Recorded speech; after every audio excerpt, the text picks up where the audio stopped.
All right, thanks guys for waiting. I know I'm about 12 minutes behind, but as I was telling Pastor Jason, the devil hates me, okay? The devil hates me. There's been so many technical difficulties that I've been having with OBS Streamlabs and with YouTube. And Satan is real, you guys. How do I know that? Because these problems that I'm having are ridiculous, seriously ridiculous. But thanks, guys, for being here. And let me get into my YouTube page so that people know that I'm here and that Pastor Jason is here. And so while I'm setting that up, let me change screens here and get to Pastor Jason. All right. This is Pastor Jason Min. I'm going to give him some time to introduce himself, but he is the pastor at Citizens. And I just want to apologize again to Pastor Jason because I wrote a different church name, so I totally apologize for that. But No, he is that the that is that is our church, same church, yeah, same church. Just yeah, yeah, yeah. it is a different name, but I apologize for that. And he is the pastor of Citizens now, and I am just so thankful that he's Church. here. And we are here. We're going to be talking a little bit about the crisis, but we're going to be chatting about some other things too. I think during this COVID-19 crisis, there are still some great things to be talking about. It doesn't always have to be about the virus all the time. But Pastor Jason, can you just share a little bit about yourself and maybe your family? Just kind of a brief introduction to anyone who's watching that doesn't know who you are. Yeah. Hey everyone, my name is Jason. As John said, I lead a church in downtown Los Angeles called Citizens, formerly Sovereign Grace, where I served as the worship director for about 7 years. I grew up in Cerritos, California, and did all my graduate studies out on the East Coast, which is where I met my wife, Carol, got married, and then, had no intentions of going into ministry at all. Bait and switched her, and then brought her back to LA, and started serving full time at Sovereign Grace at the time. And so we have two kids. We have a 4-year-old Avery and a 2-year-old Jack. And yeah, it's been a wild few months in our lives. So wait, can you say that again? You have two kids. What are their ages again? 4 and 2. So Avery and Four, 4 and 2. Okay, awesome. And while I'm talking here for a little bit, Pastor Jason, I sent you the link to the YouTube live stream right now through Facebook and then through the actual chat window of Zoom. And so if you want to share that on your church page or just your Facebook page, people from your church could be watching along. But yeah, if you guys don't know, Pastor Jason, he actually has this, he's too modest to share this, but I was sharing with him a little bit before this, but I've been like a fan of Pastor Jason for a long time because he has just these exceptional music skills. He used to have a band singing, and I remember in college days he had his a cappella group, and that's how actually I first heard about him. He didn't even knew I existed, but we have a mutual friend, Diana, and you guys all used to go to the same church at Cerritos called Living Water. And I remember she gave me one of your a cappella CDs. What college was that from? What was that? Were you at Boston? I forgot. Oh, no, that was University of Pennsylvania. Oh yeah, UPenn. That's right. Okay, it's all come back to me now. And I remember hearing one of those a cappella CDs, and I was just so blown away. And at the time, I was at SC and I was studying music recording, and I was just like, man, I gotta meet this guy. And so it's just crazy how this is actually literally the first time we have met digitally face to face. And Yes. so I'm so thankful that you're here and that you even trust me to be here with me. And thank you for your time. I know it's a little bit crazy. Uh, why don't we just start off with if you could just share, like, how are you doing right now? How are you personally doing? How are you doing and dealing with this whole COVID-19 crisis? How is your wife responding to this? You guys are all working from home. You got two kids. I have three kids, so it's a little bit crazy. Take some time to just to share just kind of how you're doing. Yeah, I don't know how you're doing it with 3 kids. 2 is pretty wild. And, pretty much like everyone else, I think we're just, for us, we're just still getting adjusted to this new normal. My wife also works full time. She works in the fashion industry, and so she's in a very kind of fast moving, extremely high pressure, stressful job as well. And so both of us are kind of in these pretty high pressure um, careers, but we're doing it at home right now with the 2 kids, and so that's been a little crazy. But I would say on the flip side, it's been there have been aspects of it that have been really great.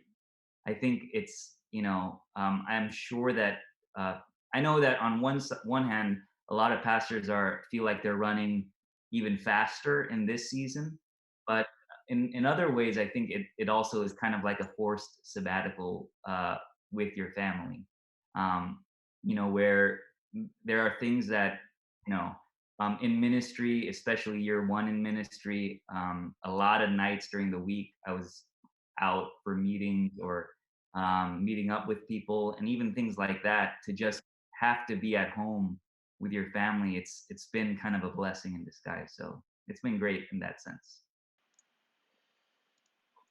Yeah, I think my wife was actually on maternity leave because we have a 2-month-old baby, and she just started work again this week. And so last week was a huge adjustment for us, and then Mm. this week was another huge adjustment because now she's working at home while we're doing the whole homeschool thing because the schools are closed and everything like that. And it's been pretty rough. It's been pretty rough. Um, How old you is your know, old? so I have a 6-year-old.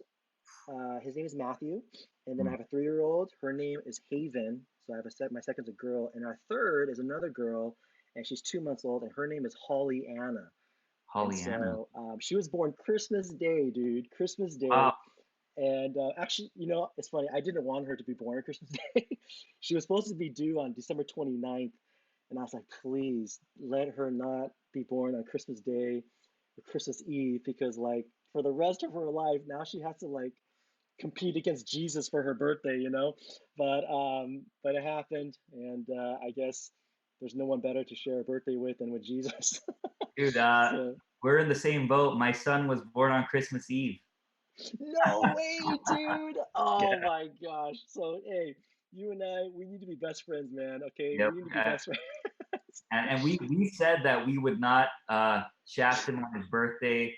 We were gonna throw. I mean, he's only 2, and we're already shafting him on his birthday. I mean, Right, right. yeah. My So my wife, same thing with my wife. My wife was like, "There's no way we're gonna do like that combined Christmas and birthday thing for her."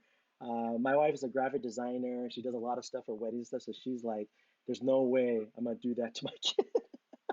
So yeah, that'll be fun dealing with that.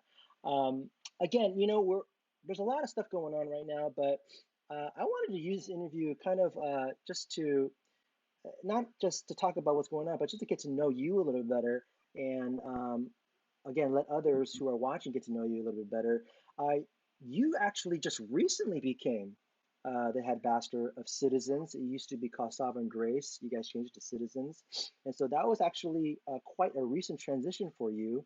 mhm. I know before you were the worship pastor there, and then took a small break, and then you came back as the pastor. What was that transition like? You went from being a worship pastor, now you're the head pastor. What was that like for you mentally? How did you prepare for that? And how are you doing being in that position now currently? Yeah. What a time, right, to be a lead pastor. It was a huge change for sure. I have a newfound respect for senior pastors everywhere, just who've been doing it, for years. It's truly one of those things. I think it's kind of like parenthood when everyone says, what is it like? And then, all the parents are always like, you just have to experience it to know. It definitely feels a little bit like that. And I would say probably the biggest change for me personally was kind of going from a very hyper specialized ministry, doing something that, I feel like I have been doing my entire life. At least in some capacity, though not in a formal capacity. I've been leading worship since I've been in high school. Worship has always been like an aspect of ministry that has been close to my heart. And then to kind of have to move into this position where I was such a noob at everything. I was learning everything from scratch. I just and then to have to zoom out and kind of oversee all the many needs of an entire congregation of people. That was definitely mm, a huge change. I'm still learning every single day, how to do it faithfully. I would say the one thing that was really going for me and Carol, my wife, was that we had been a part of this community for 7 years. And so there was so much, I would say, relational equity built into that. There was a lot of rapport, a lot of time spent. We actually, had both of our children while serving at Sovereign Grace. And so there was just such a bond with so many of the members there that we really felt like we were welcomed with open arms. The community has been so supportive of us, has shown us so much grace. And I would say, and you probably have experienced this as well, like whenever you're talking about managing a lot of change, and especially in a season like right now when there's even more change. We thought the transition to like a new worship venue, new name, all of these things, new lead pastor was going to be the biggest change our church would have to experience. But this happened. And I would say the single most important thing has been trust, and just having that relational capital with the congregation, and them really empowering you to lead. And so I would say it was challenging personally in a lot of ways to just even get used to and get my head wrapped around, uh, the new roles and responsibilities. But we have felt from day one so loved and supported by the congregation. So yeah, it's been great. Man, it's there's so much humility, right? Whether you're a head pastor or not, right? Just in leadership and the amount of humility it takes, especially to shepherd others and cast vision and things like that. Um, but there's so much to learn from that.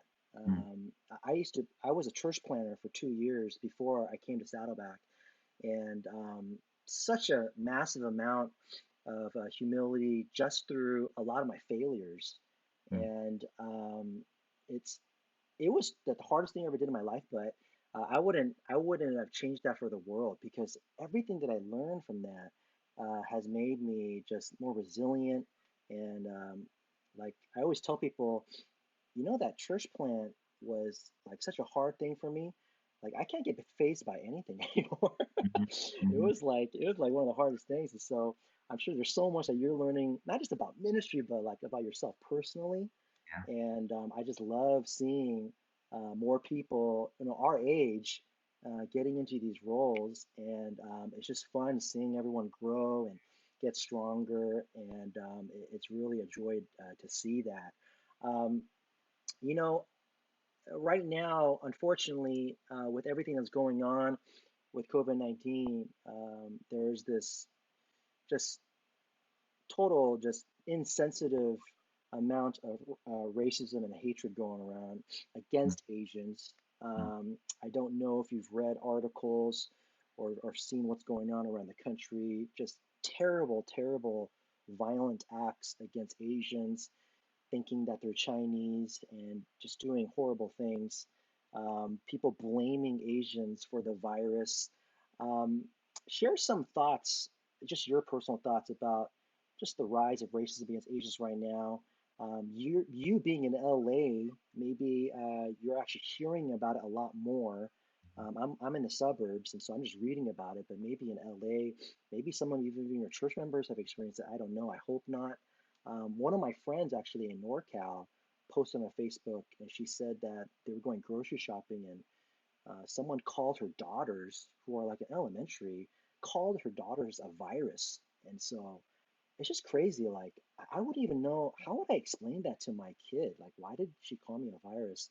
Mm. And so, share some of your thoughts of just the rise of racism against Asians, and maybe how can we as Christians respond to that?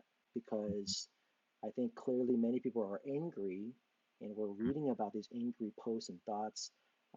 But what do you think is the best way to respond to that in light of just our faith? Yeah, I mean, obviously, that hits really hard for us, especially because we are in Los Angeles, but also a predominantly Asian American congregation. And so, definitely we're, just this week, I've had members of our community call me and my wife, let us know that they're at the grocery store and they've been called racial slurs. And it's interesting. It's especially discouraging, I think, because with something like racism, especially if you're living in LA, you often think that racism is something out there where like the uncivilized people struggle with this. You don't think this is going to happen in a progressive liberal like way. So when it does, I would say it's like doubly discouraging. And especially this year, we have a lot of people in our congregation who are creatives, who are in the entertainment industry. And so this past year, on one hand, you really felt like society was collectively was taking steps forward in terms of representation for Asians in the news or in media. You had things like Parasite, and which was huge. You have the rise of K-pop and the popularity of K-dramas on Netflix, even among non-Asians, and you really felt like as a society we were taking steps forward. And then you hear about everything happening right now, and it just feels like it took steps backward. And so it is pretty discouraging at times. I would say, for the church, I do think that we do have an important responsibility and a great opportunity, I think, to call out evil for what it is. And I mean, that's what racism is, right? It's just, let's just call it pure evil. And I think just this morning I was reading Ephesians 6 and Paul talking about how the real battle is not with flesh and blood, but with the powers and principalities. And you read about that Paul understood that the real battle, the one we should be worried about, isn't a physical one; it's a spiritual one. And I think what you're seeing with COVID-19 is that, in some sense, it's been kind of like an unveiling, because you have this physical threat that everyone is super afraid of and everyone's talking about. But in some ways, I think you have an unveiling of just systemic injustice, the way that we've mistreated different communities of people, not just Asian Americans, but I would say, even our Black and brown brothers and sisters. You have all of this kind of coming to the surface. And I think, in that sense, I think the church has a huge responsibility in terms of speaking out against it, taking steps, to not just being a part of like the frenzy, the frenzy of anger. I think that happens because I think the temptation, I would say, and even in this is speaking from personal experience, I think the temptation, even as Christians, is to be extremely reactive. I think as Asian Americans, we grew up as outsiders, and our parents were immigrant. A lot of our parents were immigrants. My parents did a dry cleaners, and so I had a very similar experience, yeah, with a lot of the people in our community. And in that sense, you read these stories in the media, you hear about your friends having racial slurs directed at them, and I think the first kind of visceral instinct is to react and get on social media and unload. And I understand why we do that. But as I've been personally thinking about what does it mean to be a follower of Jesus, and how do we maybe respond differently? How can we as Christians be set apart? And I would say, I would say two things. I mean, the first is, I think, as hard as it is, I think first, if we truly want to embrace the gospel, I think the first thing would be that we have to look inward, right? Even, we have to kind of come with a posture of humility and maybe even confess the ways that we have been a part of the problem. Because I would say, even for Christians, you don't realize that you're part of the problem until it starts happening to you or people who look like you. And I think as Christians, I think the first thing would be, yeah, how have we actually perpetuated some of these stereotypes about people who are different from us? How have we, not stepped in? How have we been silent? How have we kind of not been a part of the solution in the past? But then I would say the second thing is, um, how do we now then forgive and seek reconciliation? And that's so much more difficult, and that's so much harder than just being angry on social media. That I mean takes the hard work of being present in your community. That is like creating space for dinners and conversations with people who are different from you. And obviously that's difficult with where we are right now, but I would say we just need to get out of the mindset that a social media blast is enough. And I think we as a church need to start thinking about how do we move our people to a to live, to kind of really embody the way of Jesus in the way we do ministry. So how are we putting our money where our mouth is? Where are our finances and resources going as a church? What are we doing to actually push back against some of these systemic injustices? So I think the church has a huge role in role in everything going on right now. Man, that's so good. Yeah, I think when you say look inward, um, man, that's just so powerful right there. Yeah, look inward, and I think there's those who have faith. Hopefully, that is going to what's going to be expressed outward. Mm. And so it's just such good thoughts right there. Personally for me, yeah, it's just makes me so angry, and it makes my blood boil.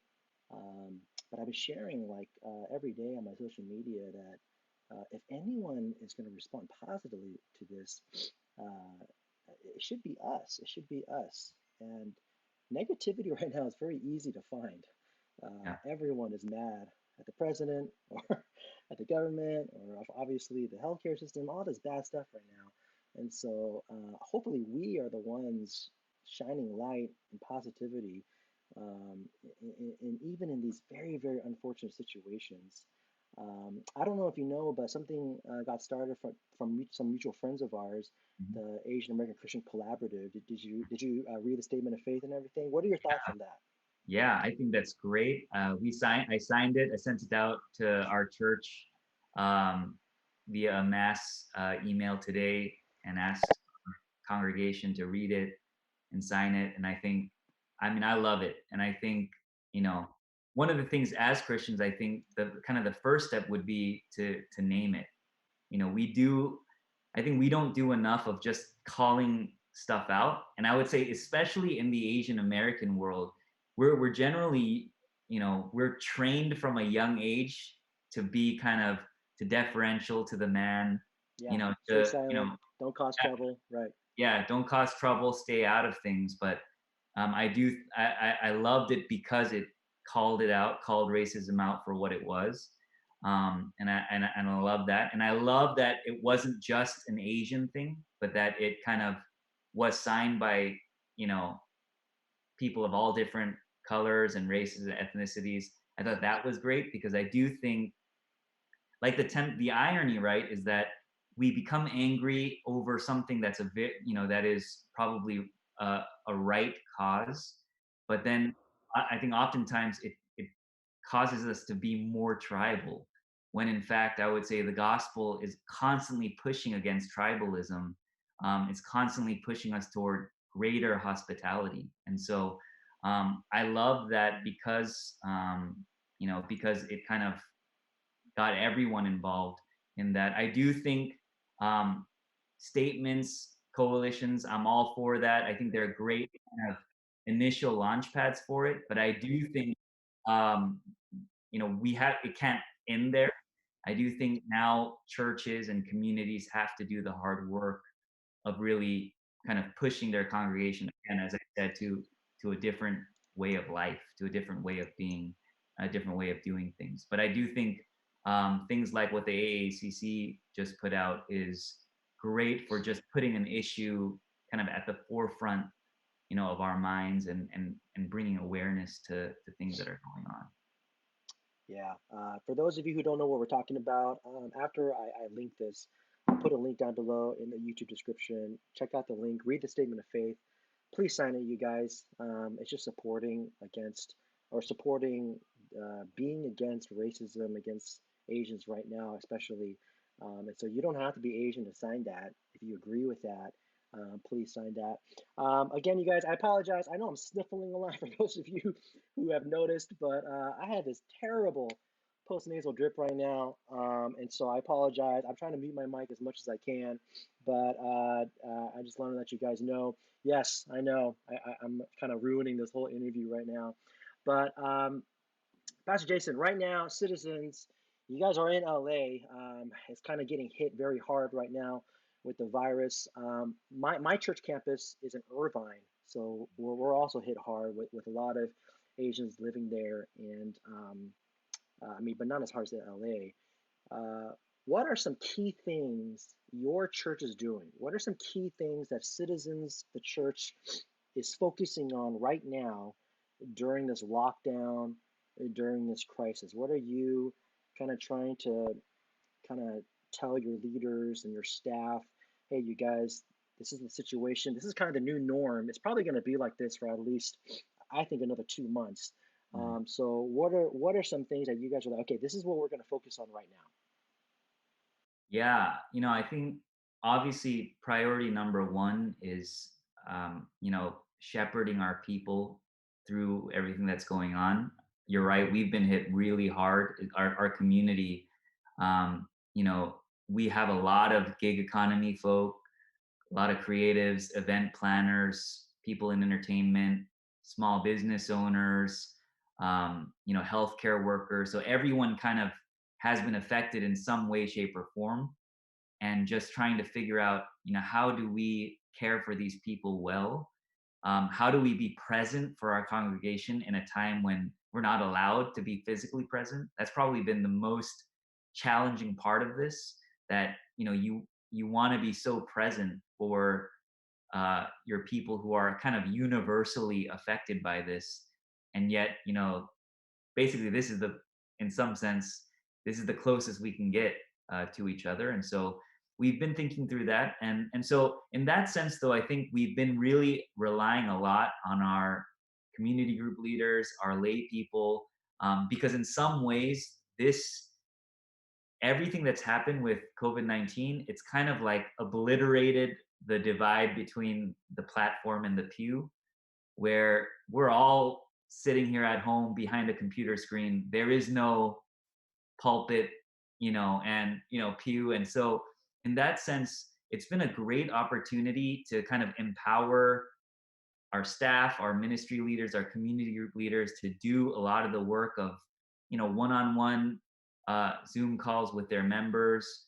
continue meeting in their groups. And it's been incredible to see our leaders really step up and rise to the occasion. And so in that sense, I would say this this lockdown, though it's been extremely disruptive on many levels, it's been such a huge opportunity for us to do and experiment with things that we've always wanted to do, but we just, I don't want to poop on the old model of church, but I would say that we just couldn't do because there was a certain way that you were supposed to do church and church was supposed to be done, and people don't like change. But then when people are forced into change, you kind of have a little bit more liberty to do a little bit more things. Like, for example, you know every church for how many years has been talking about how they want to move their congregation members away from a Sunday centric faith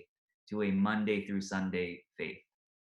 But and no matter how many times you talk about it, it's really hard to really change things about the way you do church when 75% of your budget and your resources go towards making Sundays happen, towards the operational costs of making that 1 hour to 1.5 hours happen. So, on one hand, you're preaching from the pulpit.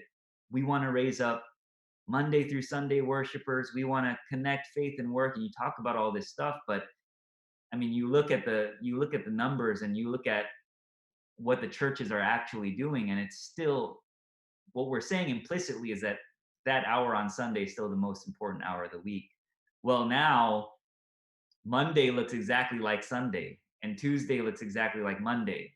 People are right there at home in their living room in front of a computer. So we've been thinking about, like, yeah, like, how do we now actually, how can we kind of capitalize on this moment and show people that, you know, like, discipleship is a holistic all of life, Monday through Sunday type of thing. So, one of the things we started recently, a couple weeks ago, was a short 5-minute podcast series once a day, every single day. And it's just, and my sermons on Sunday aren't that much longer than those podcast snippets. And the whole point is really to get our congregation to see, what, we can gather around the word every single day. And so that's been great. We've been talking about how do you get people to Sabbath in the over busy culture that we live in, where we idolize productivity. How do you get people to practice solitude and prayer? Well, what this has done is kind of created a forced asceticism for everyone, where people are now forced to be at home, where they have, if they want, the ability to create intentional space for solitude, for prayer, to actually rest.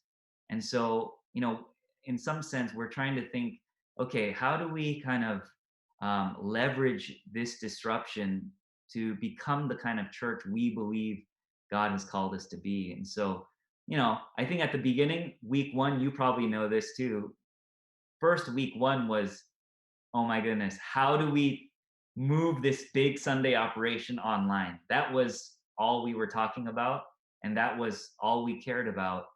But I think after we realized this could be the new normal for a while, then it was like, wait, why are we trying to kind of put new wine into old wineskins? Why are we still trying to, like, do it the old way and just do it online?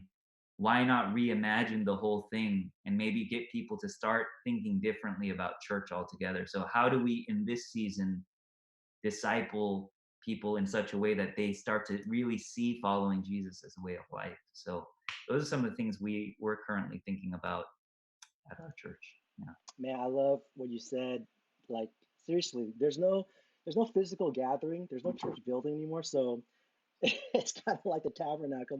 There's no holy of holy separation. The Yeah. the pulpit audience thing is all obliterated. That's what you said, obliterated. Yeah. I love that, man. That illustration.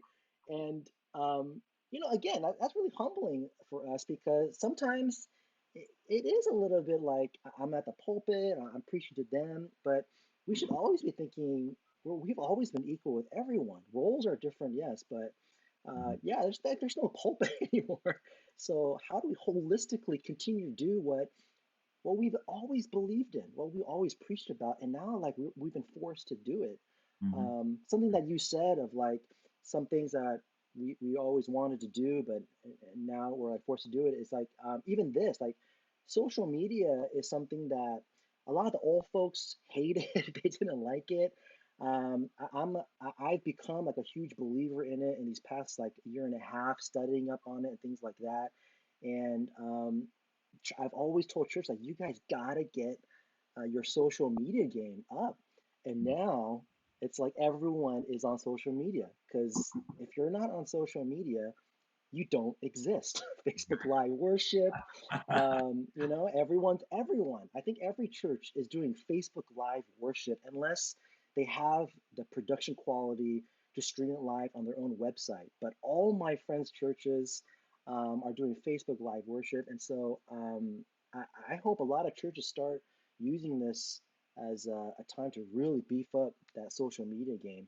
And yeah, I think all churches should be thinking about that holistic thing that you were talking about. And now we're kind of forced to do it. And Hmm. I said this before, our faith is being exposed right now. Hmm. And I really hope it's being exposed um, as a strong faith that continues to practice and really shows trusting God. What does trusting in God really look like? We're really trusting in God now. And unfortunately, faith is going to be exposed in a bad way. And I hope for them, they kind of realize that and turn it around and start embracing Christ and running after Christ and things like that. Have you been counseling anyone at your church or even your staff members for people not where like their faith is bad or weak, but um, maybe they're not responding to this very well, whether it's they're just really discouraged, they're scared. I was talking to someone last week at my church who just lost their job, Hmm. and that was a really hard conversation for me. Are you having any of these type of conversations? Yeah, I mean, pretty much on a daily basis, and I think the word you used, exposing, is exactly the appropriate word here because you have leaders and uh, regular church attendees who they will give you they can give you the gospel in the most articulate theological way, but you're right, when you get punched in the mouth and someone says, what do you really believe right now? Everything changes. And I think for a lot of people, one, yeah, I think there's definitely a lot of discouragement there, a lot of anxiety, um, doubt, wondering if God is present, and I think they're having to wrestle with their faith. One of the encouraging things, though, I think, is that what we've been encouraging our members at least is that as they say, you've probably heard the saying that doubt isn't the opposite of faith, fear is the opposite of faith. And how do we teach our people how to doubt faithfully and faithfully doubt? So to allow them to doubt, give them space to doubt, but you know don't doubt alone.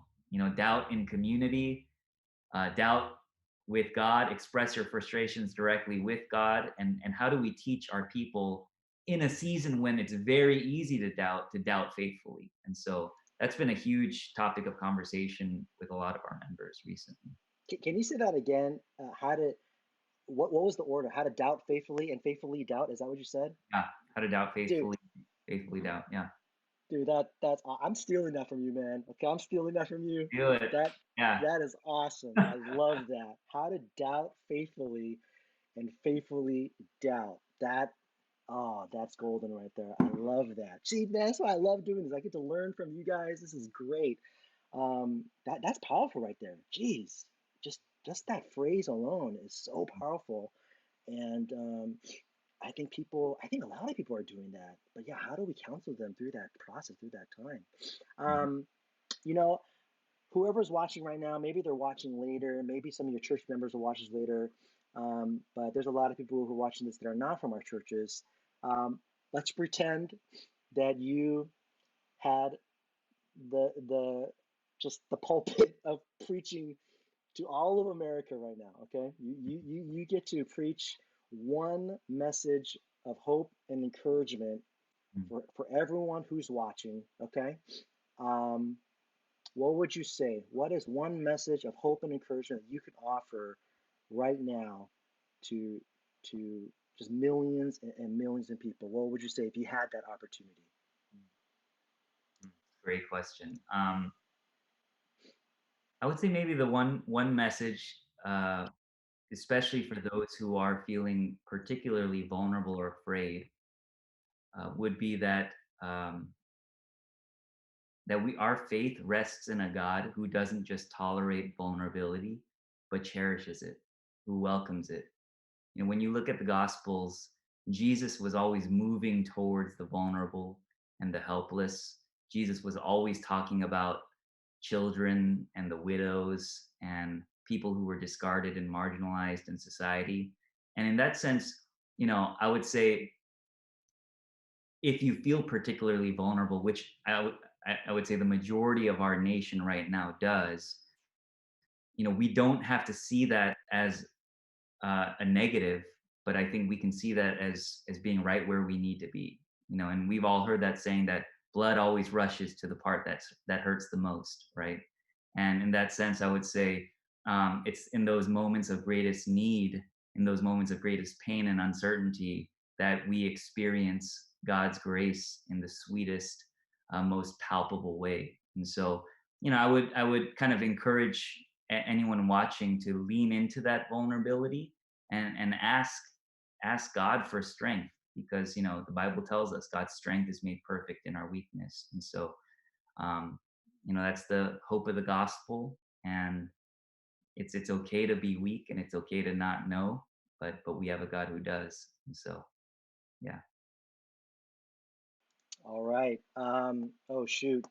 I think my AirPods are about to die soon. So you guys, I'm gonna have to close this out here. And oh, there you go. I almost lost you there for a second. Some great stuff. Pastor Jason, don't go anywhere. I'm gonna close out the stream here, but stay on the call. But thanks guys for watching. Again, you guys, in the description below, I'm gonna put the link for Citizens down there. And you guys are doing online worship services. What time on Sunday?